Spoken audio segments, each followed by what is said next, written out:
Nah, ini skenario Allah. Bagi Allah sangat mudah. Innallaha ala kulli syai'in qadir. Sungguh Allah itu maha kuasa atas segala sesuatu. Jadi bagi Allah mudah. Tapi kalau sudah seperti itu, tertutup kemungkinan adanya perubahan kekuasaan politik di kerajaan Mesir. Total, betul. Tertutup total. Jadi kenapa? Karena masih bayi saja sudah dibunuh. Maka karena sudah bayi dibunuh, gak mungkin akan ada remaja, lalu akan ada pemuda, lalu akan ada dewasa. Gak mungkin. Karena itu berarti total tidak mungkin terjadi perubahan. Tapi itu skenario manusia, skenario Allah kita lihat di sini. Seorang wanita yang berdakwah dengan Bani Israel hamil tua. Tidak berapa lama lagi akan melahirkan. Padahal bayi yang dikandungnya itu belum tahu apakah akan lahir laki-laki atau perempuan. Dia sudah sangat bingung dan takut. Nah, karena khawatir ketakutan tentara kerajaan dan intelijen kerajaan. Karena saat itu ada intelijen bidang wanita hamil. Nah, ini Pak. Ya khusus. So karena takutnya itu takut ada yang lahir laki-laki. Nah, ini itu Pak. Kalau ada takutnya takut yang lain, wah tentu ada bidang itu Pak. Nah, gitu Pak. Sehingga setiap hari ia memikirkan keadaan bayi yang dikandungnya. Setiap hari dia mendengar berita bayi laki-laki yang dibunuh. Lagi-lagi berita bayi si A dari kalangan Bani Israel dibunuh. Begitu terus. Bagaimana gak mencekam? Tapi itu skenario manusia. Nah, akhirnya Yukabat melahirkan bayinya, dan ternyata bayi yang dilahirkannya itu laki-laki. Tambah takut Pak. Bayi yang dilahirkannya laki-laki tambah takut. Tapi dia yakin bahwa anaknya akan bisa terus hidup. Profesor B. Arifin mengatakan bahwa bayi itu kemudian disusui sendiri. Lalu kemudian sampai usia 3 bulan. Jadi menyusui sampai usia 3 bulan itu tidak terendus Pak. Nah, ini skenario Allah. Jadi tiap kali intelijen, tiap kali polisi kerajaan lewat, ini kelewat. Tidak terperiksa rumahnya. Nah, ini skenario Allah. Itu satu hal yang bisa dan tidak mustahil. Makin lama peraturannya makin diperketat. Nah, makin diperketat, akhirnya menjurus kepada door to door diperiksa rumahnya. Nah, begitu kekhawatiran itu diperiksa door to door, disinilah skenario Allah. Walaqad mananna 'alaika marratan ukhra id auhayna ila ummika ya ma yuha anikdifi fit tabut faqdifi fil yam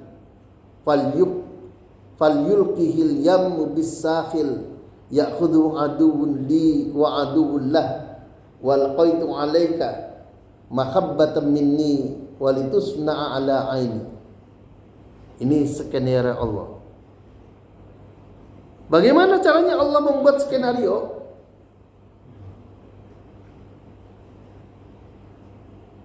Walaqad mananna 'alaika marratan ukhra. Sungguh telah kami beri nikmat kepada Musa pada kesempatan yang sebelum ini, yaitu ketika mengilhamkan kepada ibumu sesuatu yang diilhamkan.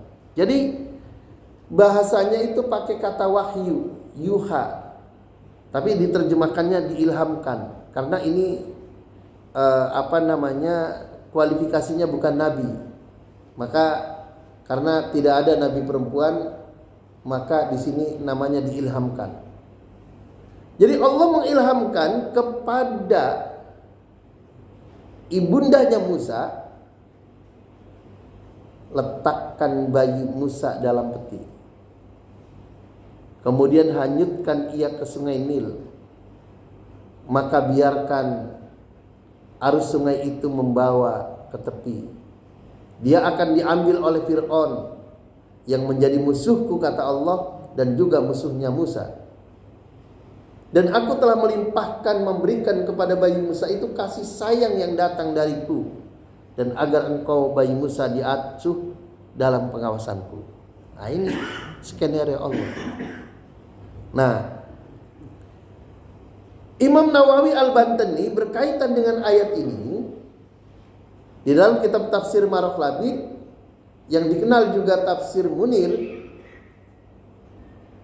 alhamna ummakal ladzi yulhimu au arainaha fi manamiha alladzi yara lima waladatka wa khafat an yaqtuluka fir'aun. Kami telah mengilhamkan kepada ibundanya Nabi Musa yang diberi ilham, mengilhami, menginspirasi ibundanya Nabi Musa, kami menunjukkan dalam mimpinya. Jadi Allah menunjukkan dalam mimpinya. Jadi Fir'aun bermimpi, ibundanya Musa pun diberikan ilham lewat mimpi. Ketika ia melahirkan dan ia ibumu takut bayinya itu dibunuh oleh Fir'aun. Apa skenario Allah yang Allah berikan kepada ibundanya Nabi Musa? Yang Allah berikan kepada ibundanya Nabi Musa ini, anik zifi. Ini Quran, Pak.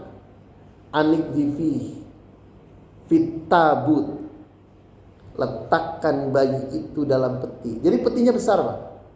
Jadi ya kurang lebih itu sebesar sekara atau apa itu yang biasa. Kalau dulu orang tahun 70-an itu pergi haji itu pakai sekara begitu, Pak. Jadi tabut namanya. Faktifi bil yam ay fil bahrin nail. Lalu kemudian hanyutkan ke sungai Nil.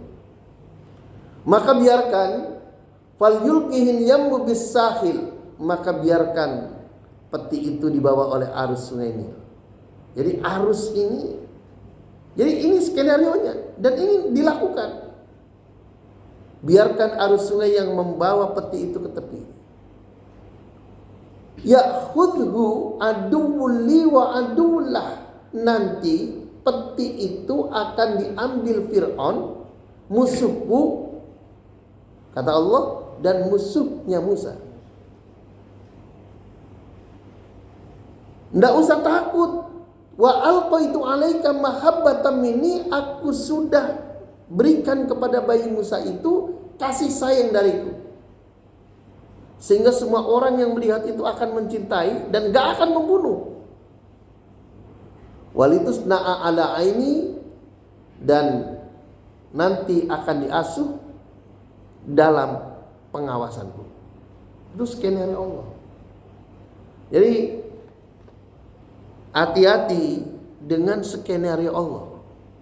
Jadi jangan kita menganggap bisa berbuat sesuatu yang tidak baik lalu kemudian tidak akan dikonter oleh skenario Allah. Faktanya Fir'aun raja yang paling berkuasa, dan sampai hari ini tidak ada penguasa di dunia ini yang mengaku sebagai Tuhan. Satu-satunya penguasa yang mengaku Tuhan itu Fir'aun. Oh, itu sudah lebih jahat. Jadi kejahatan penguasa hari ini dan yang akan datang, insya Allah tidak ada yang sejahat Fir'aun. Fir'aun ini kejahatannya sudah luar biasa, Pak. Bayi dibunuh demi kekuasaan, mempertahankan kekuasaan politiknya.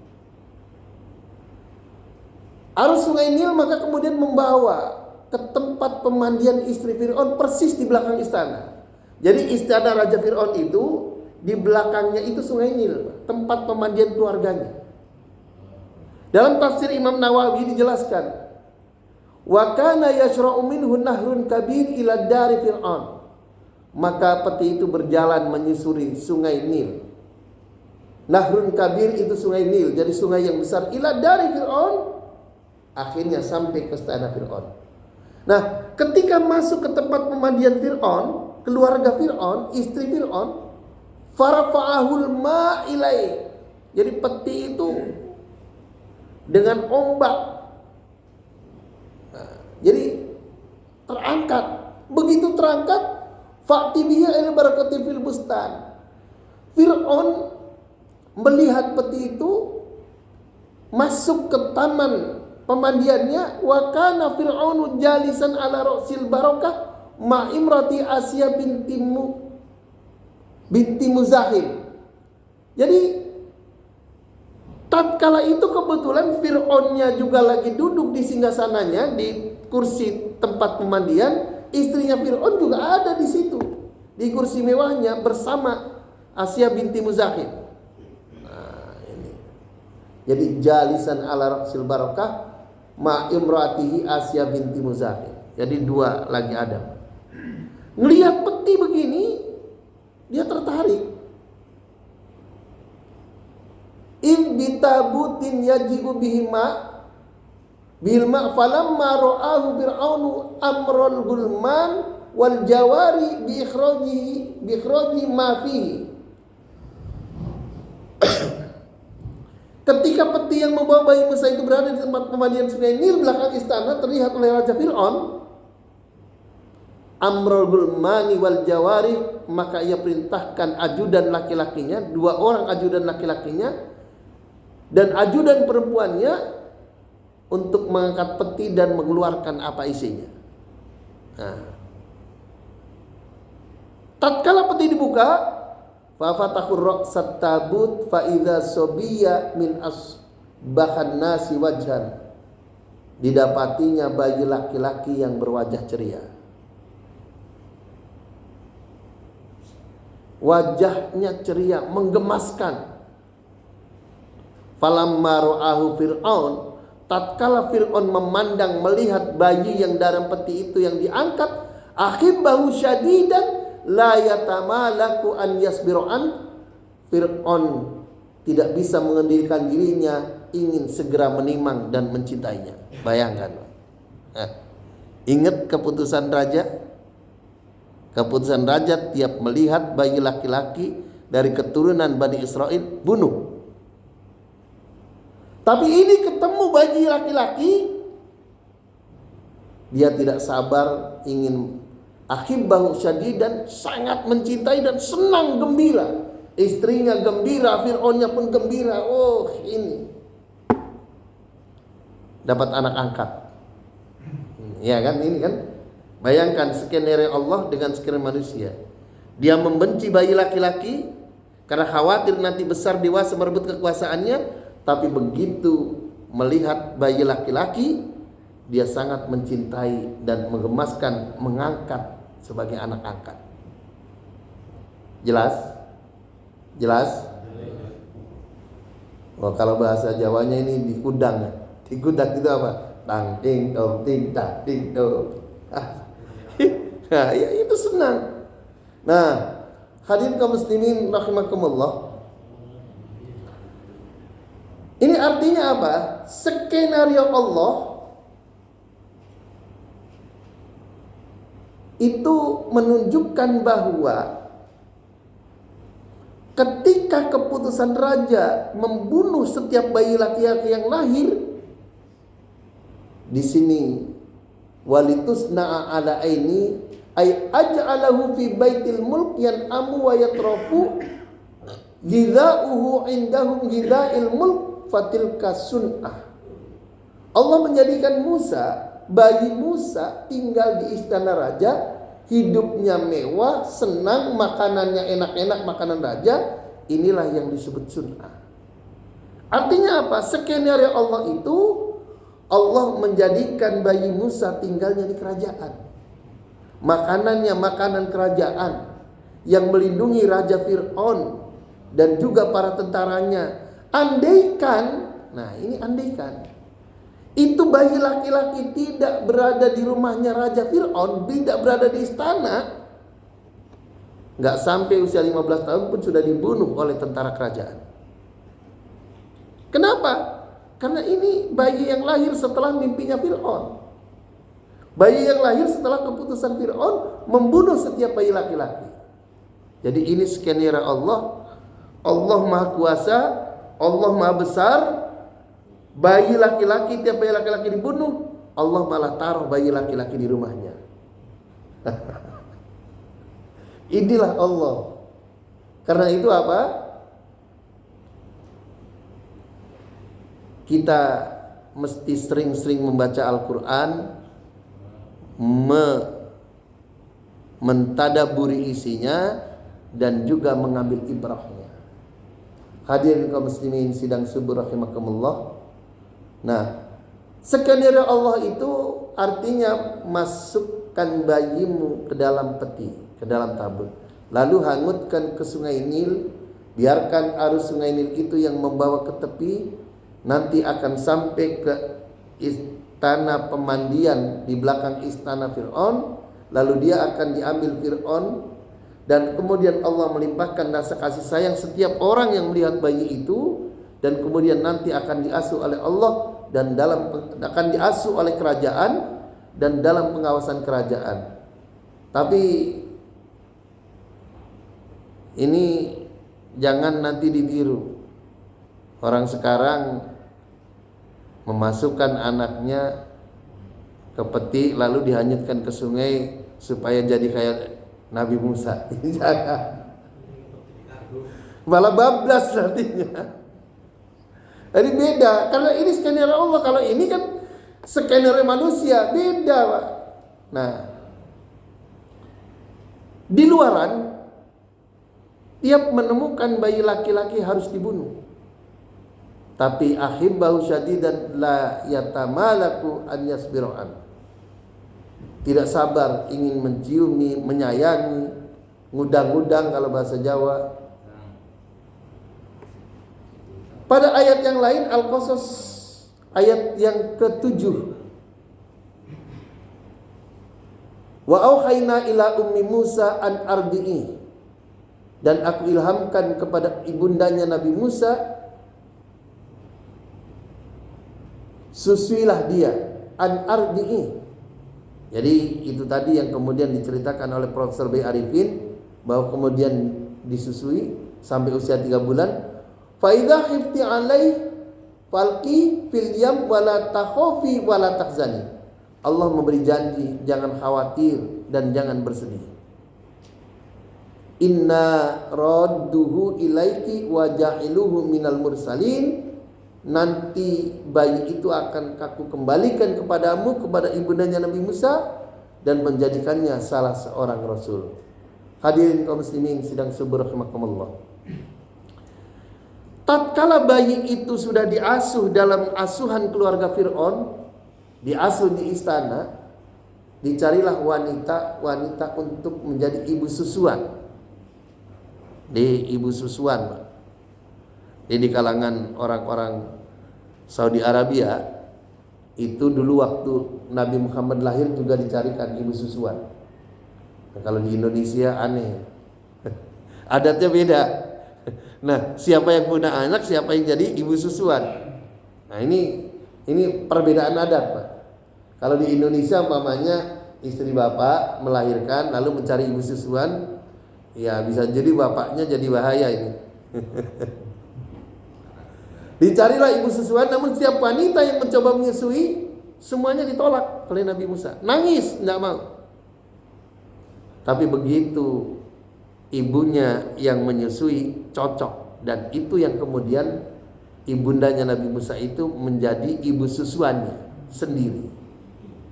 Nah, artinya apa? Istamsi ukhtuka fataqulu hal adullukum ala ma yakfuluh faraja'na ila ummika kai taqarra ainuha wala tahzan. Bolehkah jadi saat itu proses terjadinya terpilihnya ibundanya Nabi Musa itu ketika proses fit and proper test ibu susuan dicoba. Jadi yang fit proper test bayi Musa dicoba suruh nyusuin, kalau masih nangis dan menolak maka berarti tidak, ganti lagi seperti itu. Nah, karena itu maka kemudian setelah bayi Musa dalam asuhan Fir'aun itu dicari ibu susuan untuk menyusui bayi Musa. Nah, di sini termasuk yang dicatat dalam Al-Qur'an, wa harramna alaihi maradi'a min qablu faqalat hal adullukum ala ahli baitin yakfuluna lakum wa hum lahu nasihun. Dan kami cegah Musa dari menyusu kepada perempuan yang menyusui sebelum itu. Jadi yang mencegah, yang menolak Nabi Musa bayi itu kepada ibu susuan yang lain itu Allah. Skenario Allah. Kalau Allah tidak menskeneriokan, namanya bayi haus ada susu, nah ya sama aja kan. Itulah skenario Allah. Maka kemudian berkatalah saudaranya ibundanya Nabi Musa, maukah kamu aku tunjukkan kepadamu ahlul bait yang akan biara untukmu dan mereka dapat berlaku baik kepadanya. Sehingga lengkaplah sudah bayi Musa makan tidur di keluarga kerajaan, jadi anak rangkat raja nyusu sama ibu kandungnya. Kalau tidak ada kehendak Allah, tidak ada skenario Allah, ini sulit terjadi. Ini yang disebut dalam sebuah hadis Imam Nawawi Al-Bantani di dalam kitab Tarikh Labid itu, di dalam kitab tafsir Marh Labid itu, beliau mengatakan masalul ladzi ya'malu wa yahtasibu fi sun'atil khairah kamathali ummi Musa tarda'u waladaha wa ta'khudhu ajraha. Perumpamaan orang yang bekerja yang mengharapkan kebaikan dari pekerjaannya itu adalah seperti yang dilakukan ibundanya Nabi Musa. Dia menyusui anaknya sendiri dan dia menerima upah dari kerajaan Firaun. Orang gak ada yang tahu bahwa itu tuh ibundanya, gak bakal tahu. Andai kata tidak dicegah oleh Allah, ibundanya Nabi Musa akan berkata ini tuh anakku. Tapi Allah cegah itu. Hadirin kaum muslimin, jadi dia bayi Musa makan tidur dalam perlindungan kerajaan, lalu kemudian ibunda Nabi Musa itu sebagai karyawan kerajaan yang menjadi ibu susuan menyusui anaknya sendiri, tapi dia dapat upah dari kerajaan. Nah, ini luar biasa sebenarnya Allah. Insya Allah kajian lanjutan dari ini insya Allah akan kita lanjutkan. Sampai di sini kita sudah paham mengenai skenario Allah dan skenario manusia. Karena itu jangan sampai lepas kita mohon kepada Allah bantuan Allah agar apa yang kita inginkan bersesuaian dengan kehendak Allah sehingga sejalan. Insya Allah. Hadirin kaum muslimin sidang subuh rahimakumullah. Saya kira kajian pagi ini kita cukupi sampai di sini.